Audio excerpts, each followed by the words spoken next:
Hello दोस्तों, गुडाइट scholar के YouTube channel पे आपका स्वागत है।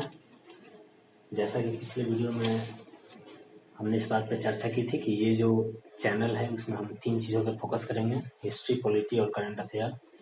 करंट अफेयर के लिए एक वीडियो ऑलरेडी अपलोड किया जा चुका है। अगर आप अभी तक नहीं देखे हैं तो उसे जाके जरूर देखें, और अगर आपको पसंद आए तो लाइक करें, सब्सक्राइब करें और शेयर करें। आज जो है हम हिस्ट्री की बात करेंगे, उसमें मॉडर्न हिस्ट्री की चर्चा शुरू होगी। इसमें जो है सबसे पहले पिछले वीडियो में मैंने बताया था कि 18वीं सदी के बारे में हम बात करेंगे। एक्चुअली ये जो चैनल है इसमें हमारी ये कोशिश रहेगी कि हम सभी विषय को इस तरह से चर्चा करें कि वो चीज़ हमेशा हमारे दिमाग में रहे।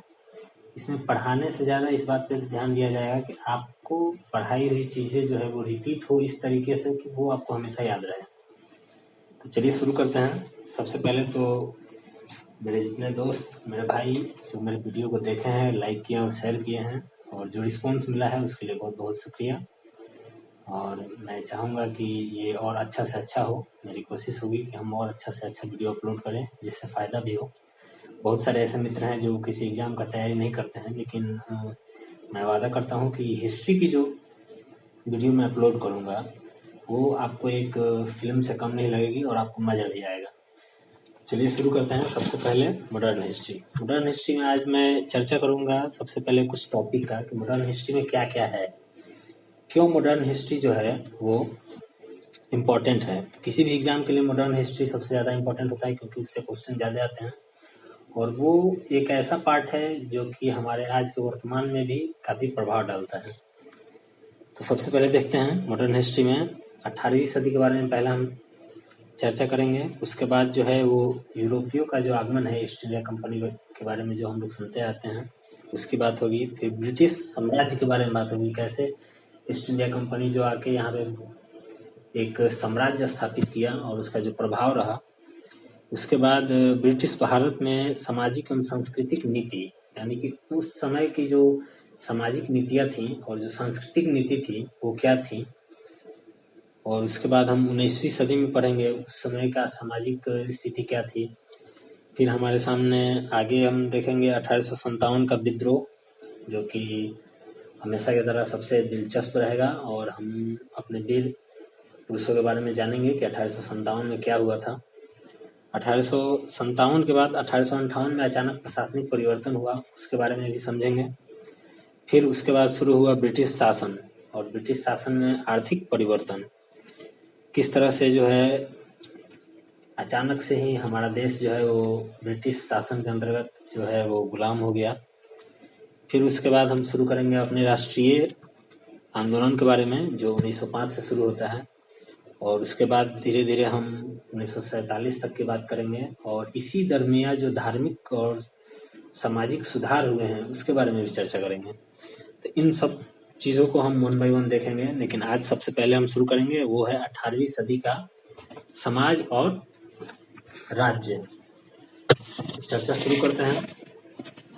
सबसे पहले ये जानना बहुत ज़रूरी है कि 18वीं सदी के बारे में हमेशा से कहा गया है कि औरंगजेब के मृत्यु से शुरू होती है, और औरंगजेब की मृत्यु जब होती है तो उसके बाद किस तरह से सब कुछ बदल जाता है, ये काफ़ी दिलचस्प था। क्योंकि हम जानते थे कि मुग़ल शासन जो है 200 वर्षों तक का उनका इतिहास है, और उसके बाद अचानक से औरंगजेब की जब मृत्यु होती है तो उनके उत्तराधिकारी के लिए एक युद्ध छिड़ता है।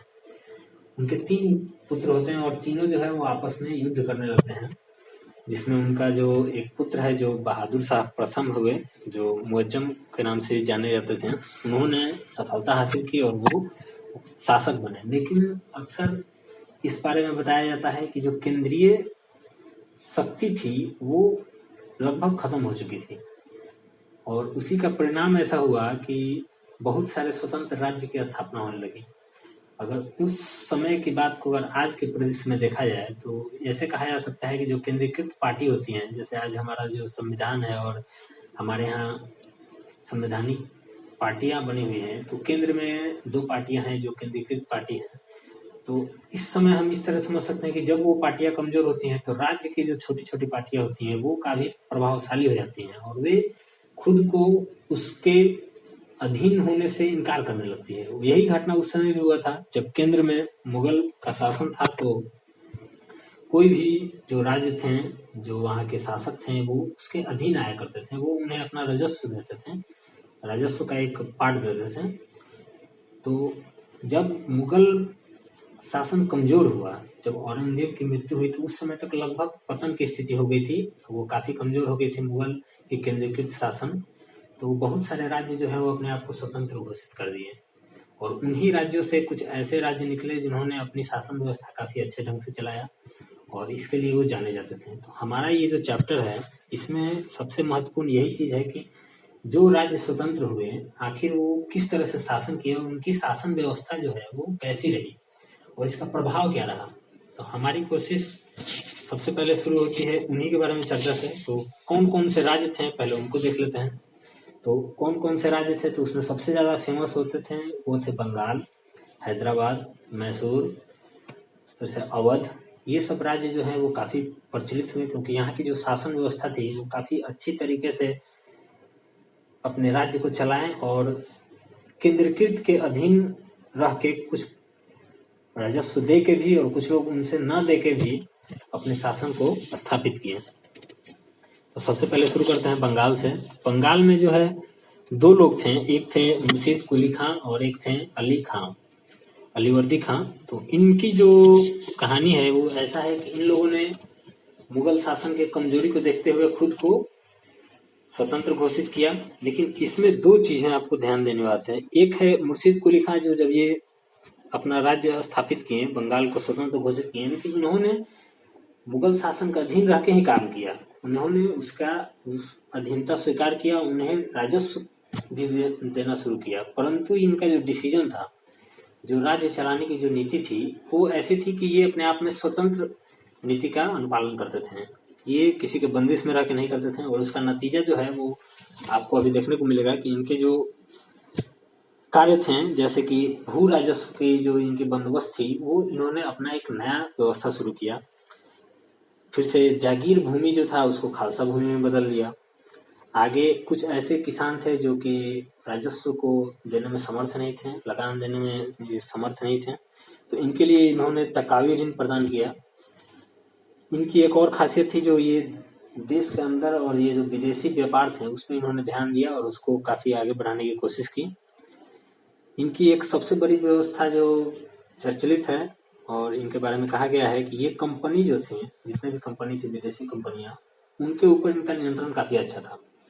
इन्होंने उसके ऊपर काफी दबाव डाला और उनको अपना कानून मानने के लिए बाध्य किया, तथा इसके साथ ही साथ सीमा शुल्क भी लगाए, जबकि बहुत सारी कंपनियां थी जो इसके लिए बहुत नाराज हुई थी, लेकिन ये इनकी उपलब्धि थी। इनके जस्ट बाद अलीवर्दी खां बने। इनकी एक अपनी कहानी है। ये कभी भी कोई राजस्व नहीं दिए। मुगल जो केंद्रीकृत शासन व्यवस्था थी मुगलों की, उनको ये न सिर्फ अधीनता से मुक्त किए, बल्कि उनको अपना राजस्व देना भी बंद कर दिया। इस तरह से इस चीजों में सबसे पहले ये हम ध्यान रखेंगे कि इनकी शासन व्यवस्था में क्या हुआ, इन्होंने क्या किया, क्योंकि जब आप कोई मेंस का एग्जाम देंगे, आपके लिए ये ज्यादा इम्पोर्टेंट रहेगा कि उस समय व्यवस्था कैसी थी और उसका प्रभाव क्या रहा, और वो जो व्यवस्था थी वो केंद्रीकृत शासन व्यवस्था से किस तरह से अलग थी। अगला हम देखेंगे अवध को। अवध के बारे में कहा जाता है कि वो सआदत खां जो इसको स्वतंत्र घोषित किए थे, उनकी भी कुछ विशेषताएं थी। वो व्यवस्था ऐसी थी कि वहां भी भू राजस्व बदल दिया गया, वो अपने तरीके से भू राजस्व का बंदोबस्त किए। इनके बारे में कहा जाता है कि ये धार्मिक सहिष्णुता का भी पालन करते थे, और इनके समय में जो नौकरी होता था, जो अवसर दिए जाते थे, उसमें निष्पक्षता थी, यानी कि किसी भी धर्म को लेके ये इनका झुकाव नहीं था। हर धर्म के लोगों को नौकरी मिलती थी, उनको उच्च पद पे भेजा जाता था।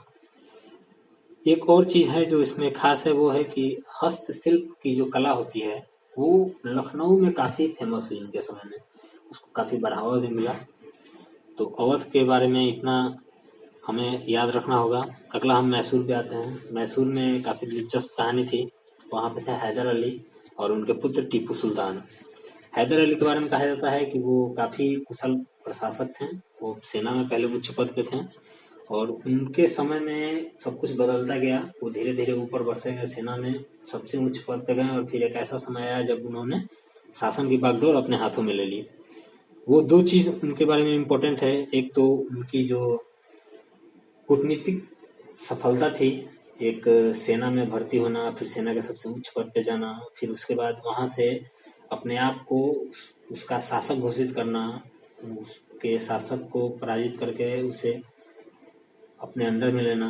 उन्होंने एक और काम किया था, एक आधुनिक शस्त्रागार का निर्माण भी किया था डिंडीगुल में।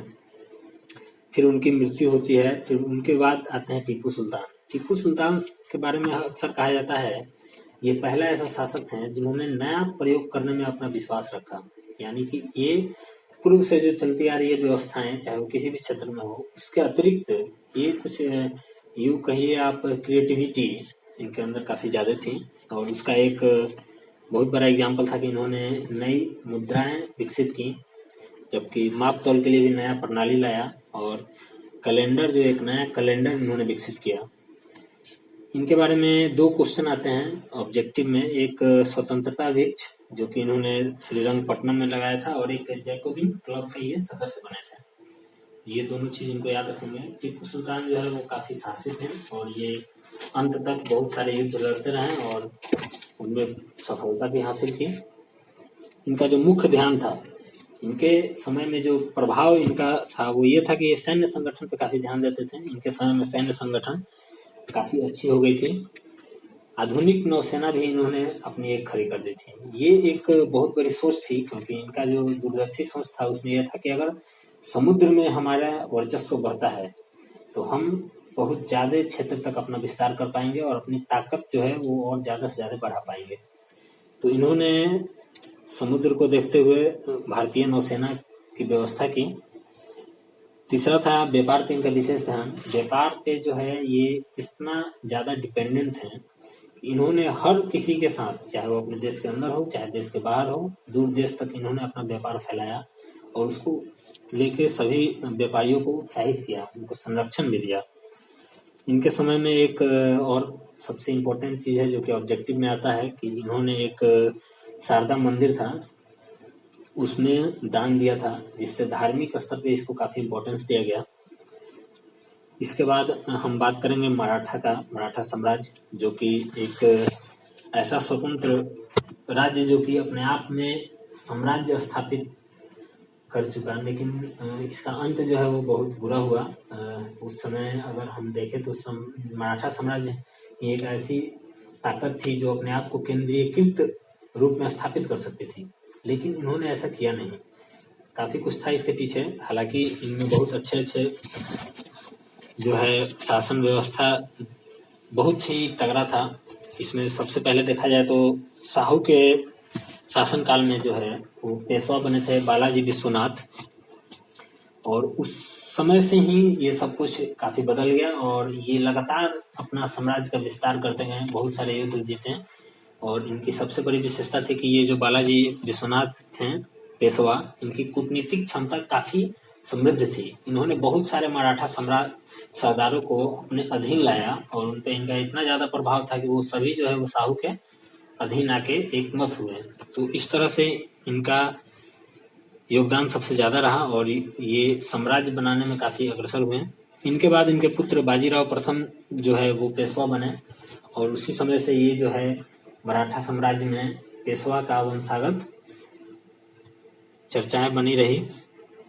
आगे देखते हैं बाजीराव प्रथम के बारे में। तो बाजीराव प्रथम जो है इनके बारे में कहा जाता है कि शिवाजी के बाद ये ऐसे पेशवा थे जिन्होंने गुरिल्ला पद्धति जो है युद्ध की उसमें ये बहुत माहिर थे, और इसी का असर है कि ये गुजरात एवं बुंदेलखंड से लेके दिल्ली की घेराबंदी तक की भी कार्रवाई इनके अधीन में संपन्न हुआ। ये इतना ज्यादा प्रतिभावान थे कि इन्होंने मराठा राज्य को एक साम्राज्य का रूप बना दिया। तो इनके बारे में ये भी कहा जाता है कि पुर्तगालियों के विरुद्ध ये एक अभियान चलाए थे, जहां पुर्तगालियों को इन्होंने खदेड़ा भी था और वहां अपना स्थापित किया शासन व्यवस्था। तो बाजीराव प्रथम जो है वो इस मराठा साम्राज्य के में सबसे जो है ज्यादा योगदान देने वाले पेशवा बने। उनके बाद उनके पुत्र आए जिसे बालाजी बाजीराव कहा जाता है। बालाजी बाजीराव की भी अपनी कहानी है। इनके समय में सब कुछ काफी अच्छा चल रहा था और इन्होंने बहुत सारे युद्ध जो है अपने कूटनीतिक क्षमता के बदौलत जीता। इनकी जो खास बात ये थी कि इन्होंने अपना मुख्यालय जो है वो पुणे में स्थापित किया और उसके बाद मराठा साम्राज्य जो है इनके समय में सबसे उत्कृष्ट पद हासिल किया। लेकिन बहुत सारे युद्ध ऐसे होते हैं जहाँ पे जीत के साथ साथ हार का भी सामना करना पड़ता है। वही हुआ इनके साथ। पानीपत की जो तृतीय युद्ध हुई 1761 में, उसमें जो है मराठा को हार का सामना देखना पड़ा और ये इनके लिए असहनीय हुआ, जिसके बाद इनकी मृत्यु भी हो गई। उसमें जो है उस पानीपत के तृतीय युद्ध में जो है नेतृत्व किए थे, उनका नाम था सदाशिव राव। लेकिन अनफॉर्चुनेटली उस युद्ध के हार के साथ ही मराठा साम्राज्य की जो केंद्रीकृत शासन स्थापित करने की जो एक सपना था वो भी चकनाचूर होते चली गई। 18वीं सदी में राज्य के अलावा हम समाज के बारे में भी देखेंगे कि समाज जो है वो किन परिस्थितियों से गुजर रहा था, समाज में क्या क्या जो है वो प्रभावशाली था और कौन कौन से ऐसे बिंदु थे जिन पे चर्चाएं होनी बहुत जरूरी है। सामाजिक स्तर पे देखा जाए तो समाज में हम लोग सबसे पहले ये देखते थे कि वहाँ का आर्थिक और सांस्कृतिक जो विकास होता है वो कैसा था। तो आर्थिक तौर पे 18वीं सदी में काफी पिछड़ा हुआ था हमारा ये समाज। हम लोग हर तरह के कुप्रथा से ग्रसित थे और शिक्षा का स्तर भी वैसा नहीं था जैसा होना चाहिए था। हालांकि शिक्षा को लेके ये चर्चाएं बनी रही कि औसत शिक्षा जो है वो ब्रिटिश शासन काल के अपेक्षा कम नहीं थी। तो इससे एक बात जाहिर था कि उस समय शिक्षा को लेके भी जागरूकता थी। ऐसा नहीं है कि शिक्षा बिल्कुल पिछड़ी हुई थी। हालांकि प्राथमिक शिक्षा पे जोर ज्यादा था। प्राथमिक शिक्षा काफी व्यापक रूप से फैला हुआ था, लेकिन उसमें भी एक बहुत बड़ा बात यह था कि ये सिर्फ उच्च जातियों के लिए था। ब्राह्मण, राजपूत और जो लोग समृद्ध थे उनके बच्चे ही ज्यादातर पढ़े लिखे होते थे और पढ़ते भी थे।